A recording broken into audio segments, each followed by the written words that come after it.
Hey, what's going on, guys? It's Ricky with TechBud Solutions, and today our guest is Caleb Maddox. You are now 17 years old. 17. I was gonna say 18, but I knew you weren't even 18. Yeah. We had lunch last time in Scottsdale, right next to your guys' office, right? Yeah. I like that. So if you guys aren't familiar with who Caleb is, I'm gonna put his information down below in the first link in the description. Absolutely been killing it. Not only have you been killing it within your own market, but you are also friends with people like Russell Brunson, the CEO and founder of ClickFunnels. So talk to me a little bit more about kind of like how you got your start. Yeah, for sure. Well, first of all, I'm glad to be here, bro. I love everything that you've been doing. I know we connected and got, like you said, I got to have some lunch.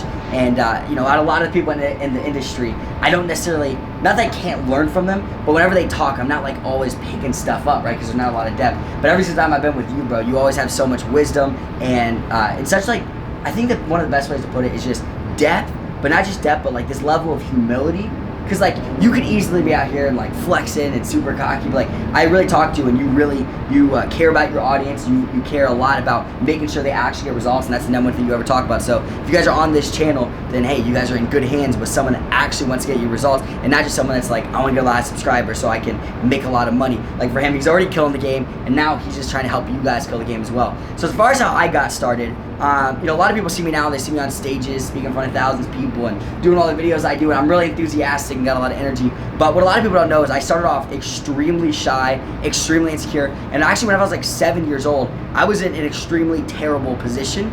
I mean, not like to the place where, like some of the crazy stories that are out there, but just like what was going on in my head was so much negativity, unhappiness, and it honestly got to the place where I was so shy and insecure that if someone tried to talk to me, I would immediately start crying.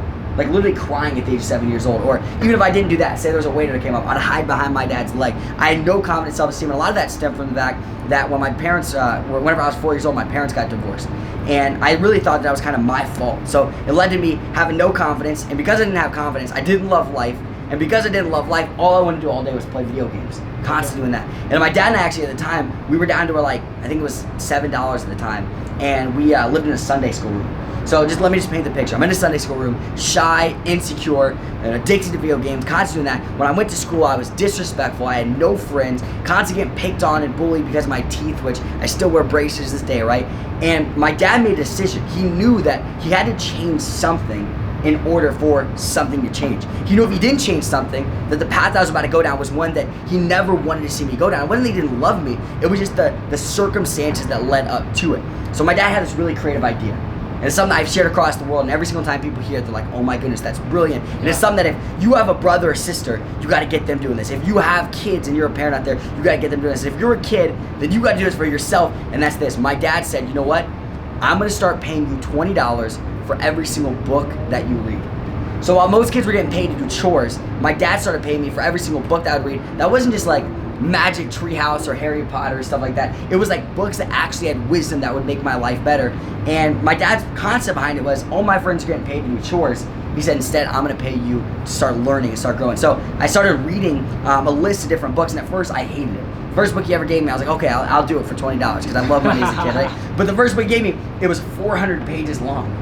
So I thought I was about to get paid $20 to read some easy book. No, it took me 6 months to do it. And at first I read it just for the money. But after some of the lessons I was learning and realizing that that's what I want to be like, I want to be successful, I want to be something, I started picking up on traits and on habits, on things that honestly shaped who I was. It took me from being a shy and insecure kid to a kid with unstoppable confidence, a kid who was once addicted to video games. Then I became addicted with just having a mission, even if I didn't really know what it was at the time. And it literally changed everything for me. And it led to me now at the age of, literally, I think it's 10 years later now, because I was 7 when that happened. At 17, I made my first $1 million by 16, my first $100,000 by 14. I've written 9 books, and all the accolades, accomplishments, viral videos, all that stuff is cool. But for me, what I'm really happy about is every single month I get to reach 10 million people. So that means that every single second of every single day, I'm reaching 10 people no matter what I do. And for me, everything that I do comes back to wanting to impact people and change people's lives. And so knowing where I was and now the fact I get to change lives, I have a company where, I get to impact 150,000 kids consistently that are in my program.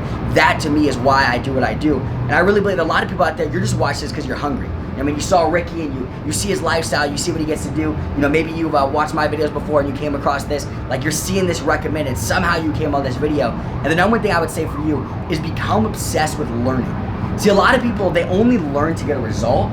But for me, the result is learning. I mean, a lot of people think that they have to learn this thing in order to have the accomplishment. But in reality, the accomplishment is what you learn, because that creates everything else. I know one thing about Ricky is I've asked him a lot of questions, and he's constantly learning. Whenever he was starting off, he was constantly studying different things, trying different things. He was just in so much action, and people wonder why he is what he is. But look how much, look how consistent he was. I mean, he wakes up, even when you were in Hawaii, bro, you're up at like 3 a.m. live for all of your audience, right? Because you're consistent like that. And most people, they be partying in Hawaii. You could easily like hang it up and just be living the good life, because you've built something to where you don't gotta really worry about money, but you're consistent with it because for you love the work, you love the process, you love learning and trying different things and testing, and that's what changed everything for you. So if you're a young person out there, maybe you're 30 years old, you've been doing this for a long time, I really can tell you the output you're gonna get is determined by the inputs you put in. The books that you read, the videos that you watch, the amount of information you consume. That's what changed everything for me. I'm telling you guys right now, the person that's hungriest to learn will always be fed the most results. So like, at the end of the day, you can say that it's lucky what we have, you can say it's lucky what all the people out there have, but what I know is I read 4 hours a day whenever I was 14 years old, and then I made my first $100,000. It doesn't just happen by accident. It's what you input in your mind. Even like, I have friends that have 10 million subscribers on YouTube, and like the amount that they studied and learned during that process, it just shows why. It doesn't just happen by accident. I think one of my biggest takeaways about what you just said, about being obsessed of always like wanting to learn new things. I think that's something that like when it comes down to like this new market of learning how to flip homes, like someone that's already doing it, like why am I still intrigued to learn more about, you know, flipping homes? Like why is that a value? I'm just always someone that like likes being put in a position where I have to solve a problem, and I'm always put to the test where it comes down to like I have to learn something new to always to continue to get better. One of the conversations that we were having with your dad as well is finding fulfillment. Like what is one of the things that you're doing now to find fulfillment for you? That's a great question. For me, you know, it's never been about the accomplishments. I know a lot of people say that, and obviously there's times in my life where like I'm like, man, I want money, because you're not gonna do anything without money, right? Of course. At the end of the day, like the only reason I'm able to impact people is because of what I've done, what I've accomplished, what I've built. But for me, where I gain my fulfillment is helping other people win. I know that sounds like a cliche, but what a lot of people don't realize is like, I mean, I'm sure you can attest to this too. Making money is cool, and buying things is cool, and having people, you know, stop you in public and wanting a picture, that's cool. But I'm gonna tell you right now, out of all the experiences I've had, out of all the things I've accomplished, the moments in my life where I've experienced the most fulfillment is whenever a mom's looking at me in her eyes and crying and said, because of you, my son didn't kill himself. Like that, when that happens, that's worth more than whenever I made $60,000 in 1 hour at 15. That's cool.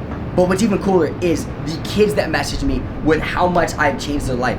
For me, a lot of the things that built me wasn't just the fact that I went through some course, I did something. The thing that built me was all the experiences I had where, you know, one thing we were talking about earlier, like you said, was that I went on over 53 mission trips by the time I was 14. Yep. And for me, that's what shaped who I am. See, what a lot of people lack is this. They lack the right lens to see life through. They see life through the little bubble of like, you know, life sucks because I have to make sure and pay rent, and you know, it's so hard to, you know, sit here and have to do all this work and have to watch all these videos and learn, and like they see life through this little bubble. But for me, I grew up when I was 10 years old. I remember one time my dad took me to this place in Philadelphia where there's like 7 shootings every single week. And you would say, well, that's stupid to take your kid there. But my dad wanted to take me there because he realized he doesn't want me to be too soft for success. And a lot of people, they're soft, right? They can't handle pressure. You're never going to accomplish anything if you're that way. So my dad took me to this place and went to this little shelter where basically it's just kids who don't have parents. So they're literally by themselves. And this is around Christmas time. And my dad took me into the shelter, and we were like, we had this idea to kind of give these kids Christmas presents, right? Like, all right, let's give back, let's give these kids Christmas presents. So I said, okay, let's do it. So we walked to these 2 kids, and they were laying down, and I literally asked them, I was like, listen guys, what can we get you for Christmas? And they're like, oh, I don't need anything, it's okay. My dad said, but I have an idea. So my dad took me to Walmart, me and my dad both went there, and my dad picked out pillows. And I was super confused. I'm like, well, why would you give these kids pillows for Christmas? Like, they don't need pillows. He said, no, just watch this. So we took the pillows, we go to these 2 kids, and my dad handed them the pillows, and they immediately started crying. tears streaming down their face. And I started to get a little bit angry because I was like 10 years old. They were the same age as me at the time. And I started thinking to myself, how are you guys that ungrateful that we got you a present, even though it's not the best one in the world, that we got you a present to where you're going to literally cry about it? But then it came to find out that they were crying out of gratitude because for the past few months, they've been sleeping on the concrete by themselves, and getting a pillow was like the best gift they could ever get. And it made me realize at the age of 10 years old, there's some kids that cry because they got the wrong colored iPhone, and then there's other kids who cry out of gratitude because they got a pillow. And for me, seeing that perspective is what's given me my fulfillment. Realizing that just the ability to play the game, just the ability to be in the game. You see, everyone's so obsessed on winning and being the person that everyone looks up to, but like, you gotta understand, the real win is being able to play the game in the first place. And a lot of people that are miserable with where they're at, what they don't realize is the fact that you can be miserable is one of the ultimate reasons you should be grateful. The fact that you're stressed out because you can't get rent should be one of the number one reasons that you're grateful about life, because you're alive to be stressed out. And so for me, what gives me fulfillment is just the little, I even wake up every single morning from 5 a.m. to 7 a.m. and I'm not doing any work. I'm just with myself. I have solitude. And I just literally take a walk, and personally I pray every single morning, but I'll just literally go and I'll like literally smell flowers. And it's like, well, why would you do that? It's kind of weird, right? But for me, just like that experience, just like smell flowers, it's like, man, I literally have a life. I'm able to play this game. And when you come from that perspective, it becomes so much easier to accomplish everything else. Money just becomes a byproduct rather than the product. It becomes something that you get, not something that you're going for. You know, everyone's always chasing things, but it's like what you really should be chasing is the fact you're able to be doing that. Like that to me is what brings me fulfillment, is the ability to impact other people, the ability to give back. And I always say this, when nothing's going good for you, go do something good for someone else. A lot of people, they're always, asking me, Caleb, how can I make my life better? It's like, it's very simple. Go make other people's lives better. I know it's like, well, it's like, is that like a quote from Pinterest or something? But like, no, that's real life. Like for me, I honestly can tell you guys, I've met people, even like recently, I met a guy who was 20 years old and he's made millions of dollars. And he looked at me, he's like, Caleb, like, I want what you have. I want the fulfillment you have. He's like, I actually probably have more money than you. I don't know why. Why are you more fulfilled? And I said, bro, because I had this fulfillment before I ever had the money.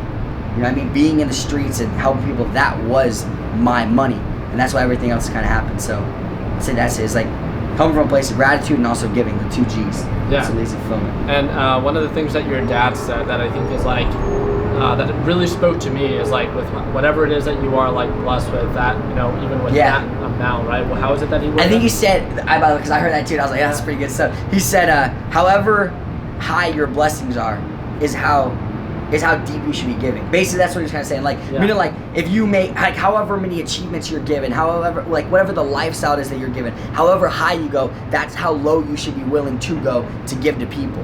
And like, for me, like, this is the thing. People always say it's lonely at the top. I'm like, listen, it's only lonely at the top if you don't bring other people with you. One of the things I respect about Ricky is, for Ricky, whenever I see him light up, it's not whenever he talks about making money. It's not whenever, even when he talks about his cars, right? You love cars. I know that for a fact. But even like when he really lights up is when I see him talking about his team.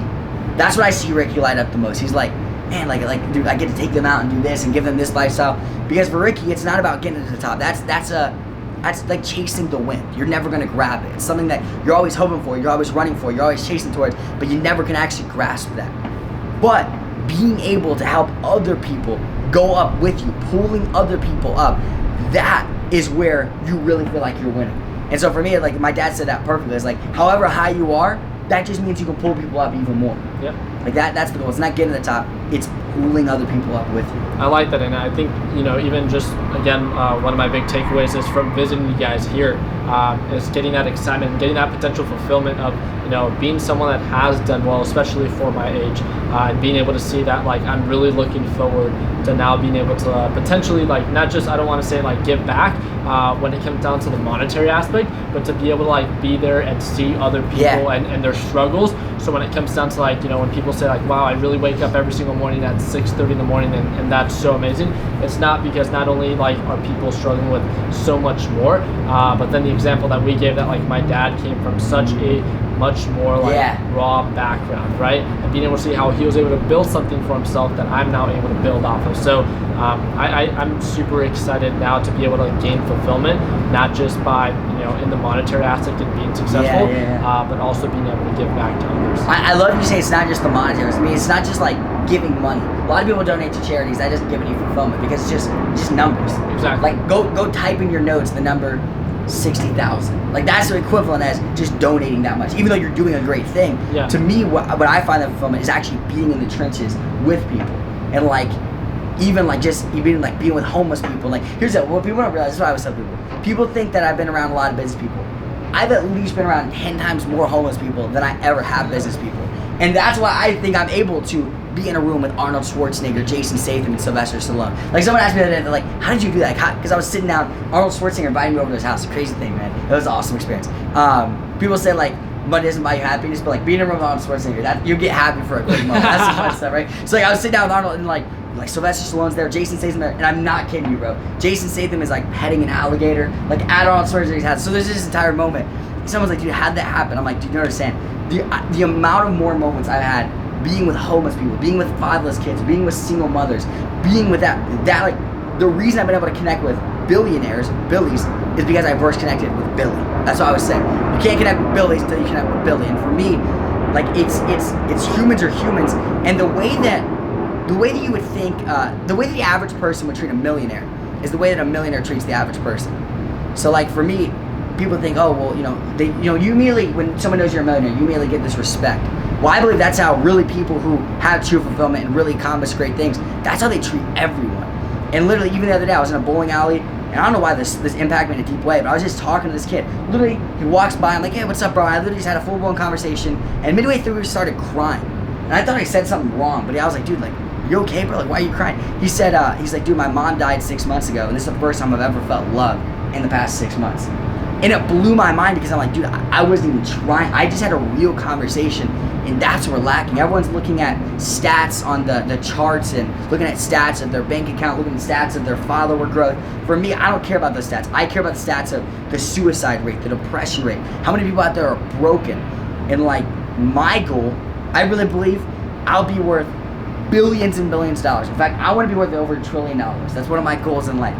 But to me, that's not my goal. The real billion I care about is the 7 billion people on Earth, and it's not just something I say. I feel that. Like even there'll be times like literally the other day, 3 a.m. I woke up in the middle of a dead sleep, and I was just crying because like I was just thinking about the kids that I haven't been able to impact. I literally saw an image of a kid with a pile of blood on the floor because they killed themselves because I was not able to. I didn't work hard enough to get Apex in their hands, and that sounds morbid. That sounds crazy. It sounds a little overboard and a little brutal. But also, there's so much brutal things going on in people's lives. So much morbid stuff that's going on in people's lives. And without that level of obsession towards people, we're never ever going to fix that stuff. We're never ever going to be there for them. So, motivation for business is great. But when you have motivation for people, you focus on things behind the numbers, not just how many views, but the actual humans behind that. That's like, you said that too. You were like, you told me about how many subscribers you had, and you were like, dude, that's real people. And like, that's the perspective. Like that's real human beings, and it's so hard to forget because like you see it and it just looks like a number on a thing. But like when you realize, when you meet them in person, like that's what you're doing with the headquarters and all that stuff, right? Like when you meet the people in person, that's what it's about. I like that. I really do appreciate that. So when we had lunch, I remember one of the things that you brought up was that like, what's your mission when it comes down to Apex? It's like to literally get Apex in the hand of every single kid, and not just the United States but the world.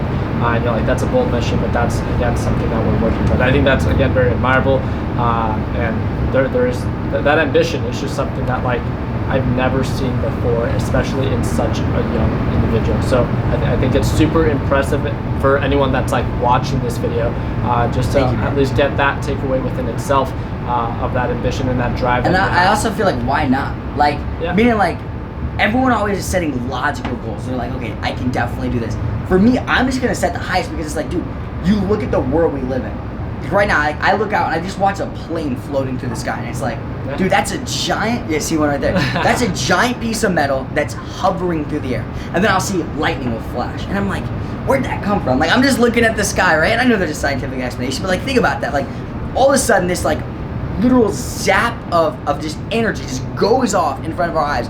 And then I like go and call, and I'm like calling Ricky. And like, literally, I speak something, and this device like the text, the sound that I said goes all the way across, even just the thing about leaving the city, because we live in the same city, it goes across the city and you're able to talk. Then I can go call someone in Australia and like it goes all the way across and we can communicate. You just think about the world that we live in. It's so impossible that I'm like, why set something logical? Like everything we ever do, every experience we ever have is impossible to ever happen. For you to be alive in the first place is impossible. Your grandparent could have died. Your great-great-great-great-great-great-grandma could have done something 5 minutes later and you wouldn't be here. The chances of you being alive is infinitely impossible, yet we're trying to set something logical. I think I can make this much money or do this much. Like right now we're in this building and people constructed this and laid the cement down and then they put windows and like, how do you even create glass? I don't know. I think about all this stuff around me and I'm like, dude, think about how impossible the world is. Why don't I want to do the impossible in the world? Like, you look at someone, it's like Steve Jobs says, I watch the video every morning, Here's the Crazy Ones. You ever seen that before? No. Dude, you gotta watch it. So it's called Here's the Crazy Ones and it's by Steve Jobs. It's a commercial for Apple and it shows Einstein and like right? And it literally said, and he talks about that. He's like, you know, he's basically talking about all the people out there that are crazy. And he says, cheers to the crazy ones, shout out to the crazy ones. Because the people who are crazy enough to think they can change the world are the ones who do. And for me, I'm like, what makes me, I don't have any different DNA than Martin Luther King. You know what I mean? But he got 1 million people together. And by the way, he didn't even have social media, but he collected that many people together. My DNA is no different than Steve Jobs. Yeah, he created a device that every person on earth uses. Like my hair, like I got hair on my arm. He probably had hair on his arm, right? You look at like all the achievers, Oprah, we're all the same species. Dude, every single person on earth is born with a blank canvas. You look at everyone's always like, Albert Einstein's a genius. He's a genius. His brain was just designed differently. He has a human brain. Every single person on earth is born with a blank canvas, and it's just a matter of what we draw on it. Yet we say, oh, I'm not smart enough. It's like, well, like you can get smart. Like you didn't ever. Were you born knowing a single thing you know about business?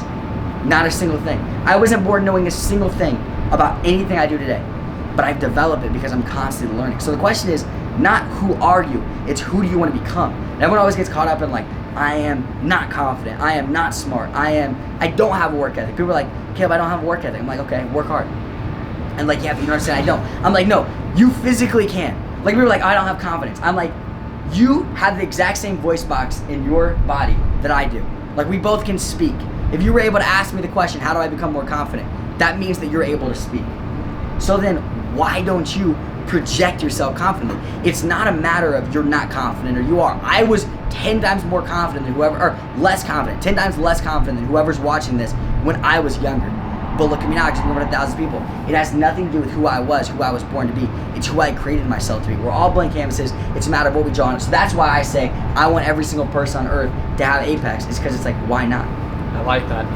All right, Caleb, I really do appreciate your time. How is it that if someone wants to get in contact with you, what's the best way for them to be able to do that? Honestly, you can go to apexforkids.com, but truthfully, you know, I know no doubt you guys are going to see me down the road one day, but I know Ricky for a fact. This dude's killing the game, so don't even focus on me. Make sure to subscribe on man Ricky. Check him out on everything, because he's the real deal, and I don't like to shout a lot of people out or endorse a lot of people, but sincerely, I love getting around Ricky every single time because your energy, your sincerity, and I know that you got big things in the works, and you actually want these people to get results, and I respect that because I don't see a lot of people do it. I see them get off video and they're like, man, it's going to get a lot of views. For you, it's like, okay, that was value. Like, is that value? Like, you're constantly thinking from that lens, and you guys are in the good hands with this man right here. I appreciate it. Well, I'm going to go ahead and put his Instagram and his Apex website down below if you guys want to get in contact with him. I really, again, do appreciate you guys' time. Be sure to drop a thumbs up if you guys enjoyed the video, and drop any thoughts down in the comment section. Like always, guys, let's make sure that we end the year on a green note. Take it easy, team.